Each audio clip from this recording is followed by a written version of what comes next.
A individuação, ela é um conceito junguiano. Freud não tinha esse conceito, né? Jung criou o conceito a partir da própria experiência. Individuação não é individualismo. Individuação é, em palavras simplórias, é você se tornar quem você é.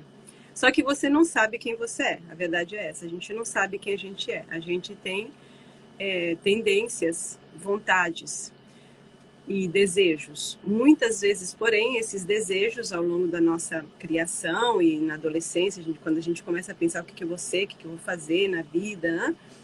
São fruto dos nossos condicionamentos. Então você pode querer fazer uma coisa, mas talvez não seja exatamente que diz respeito à tua natureza.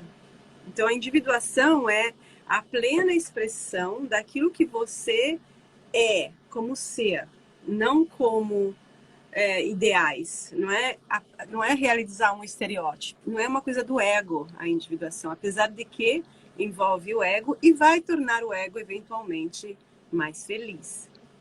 O egoísmo é a pessoa que só pensa em si, ou seja, que ela se descontextualiza dos outros, do contexto, dos outros, pessoas, do mundo, dos bichos, de tudo.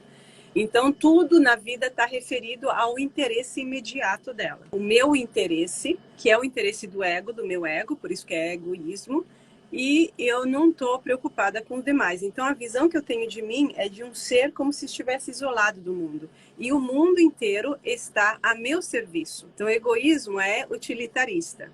Individualismo é um conceito que começou bem, começou como um conceito positivo lá atrás. Lá atrás, eu quero dizer, 300 anos atrás. Porque começou dando foco na importância que tem o indivíduo. Não é só o coletivo, porque muito tempo atrás, antes de estarmos nessa selva de egos que temos hoje, era o coletivo que importava, não o indivíduo. Então, o indivíduo tinha que se encaixar no coletivo, porque o coletivo tem que sobreviver. É quase que uma expressão da evolução da espécie. É o coletivo que vive, não é o indivíduo. O que a gente faz com o indivíduo, assim? Então, quando surgiu, que foi na época do iluminismo, aí se deu valor ao indivíduo. O indivíduo conta, é importante. O indivíduo pode ter ideias diferentes, o indivíduo pode ter uma escolha de vida diferente daquela dos seus pais, né? O indivíduo pode ter valores diferentes daqueles da comunidade na qual vive, pode mudar de país, pode mudar de tudo. O indivíduo tem legitimidade para existir e não ser um clone de um modelo coletivo. Isso que era o individualismo inicialmente. Hoje, o individualismo é uma expressão do egoísmo, basicamente, em que o indivíduo tem a primazia sobre o coletivo. É mais uma versão mais, vamos dizer assim, filosófica do que egoísmo, que é mais psicológica, né? Mas assim, o individualismo é eu antes dos outros. Tem algum problema com isso? Tem. Na medida que eu, sem os outros, não faço porcaria de nada na vida. Porque se eu não estivesse aqui com você e que eu tivesse... Então, a gente vive com os outros, né? A gente vive com os outros. Então, na individuação, eu me desnudo aos poucos, durante o trabalho analítico, dos condicionamentos que eu adquiri ao longo da vida, para encontrar em mim a minha unicidade. E como o Jung diz, quando a gente encontra realmente a nossa unicidade, a gente se conecta com o todo. A individuação não está em oposição ao todo. Ela está em comunhão com o todo, só que é um todo novo. Não é ser clone da nossa família, do nosso grupo. Na verdade, quando você entra no processo de individuação, você vai ter desavenças, sim, você vai ter atritos, você vai se diferenciar.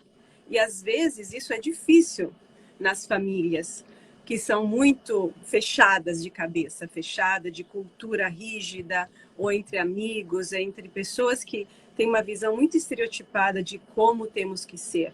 Eu vou ter que brigar para, né, me distanciar, eu vou aprender a ficar só, eu vou me descobrir diferente. Isso não é uma coisa sempre agradável, mas não é agradável também ser um clone, né? Ser o que os outros querem de mim. Na individuação, ser eu não significa ser realizar um ideal do ego, porque o ego está completamente condicionado. A gente vê as crianças hoje, né? O que elas querem fazer? As meninas todas querem ser cantoras.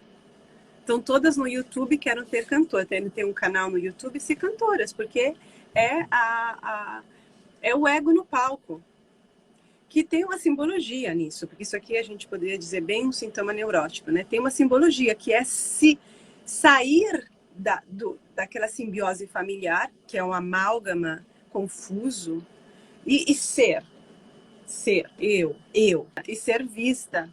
Porque muitas vezes as famílias não veem as crianças pelo que elas são, mas pelo que eles pais querem enxergar e querem que elas sejam. E aí tem essa confusão que a gente vê muito bem na formação, né? Entre um desejo mais profundo, que é esse de ser vista, ser ouvida, existir como indivíduo, e ao mesmo tempo o ego, que aí entra no meio, porque é a linguagem que existe hoje, né? De ser, enfim, do ego.